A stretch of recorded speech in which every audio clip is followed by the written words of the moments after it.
এই দেখো আমরা মৈত্রী সেতুর, হ্যাঁ, এটা বাংলাদেশের মধ্যে, কিন্তু সঞ্জীব বাবু এখন বাংলাদেশের মধ্যে।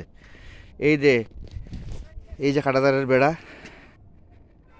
এই যে কাঁটাতারের বেড়া, হুইপারে যে সবজি, এগুলি বাংলাদেশ এরিয়াই, তবে ইন্ডিয়ার মানুষই এখানে সবজি করে। এই দেখো কত সুন্দর সুন্দর বাঁধাকপি লাগাইছে। এই বাবা, বাঁধাকপিগুলি কি সুন্দর হয়েছে না, দেখার মতো বাঁধাকপি হয়েছে।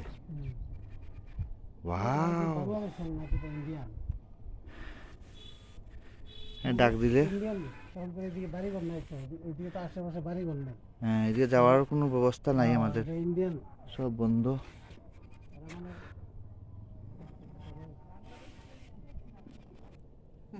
এই দেখো, মনে হচ্ছে যেমন আমরা আমেরিকাতে আইছি।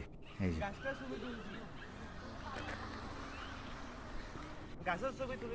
তুলছো, এই দেখো, এমন একটা বানায় গেছিল গভর্নমেন্টে, মানে বাংলাদেশের লেগে তো এটা সম্ভব না, কিন্তু তারারই সুবিধা হইল না, আমরা সঙ্গে সুবিধা হইলই না।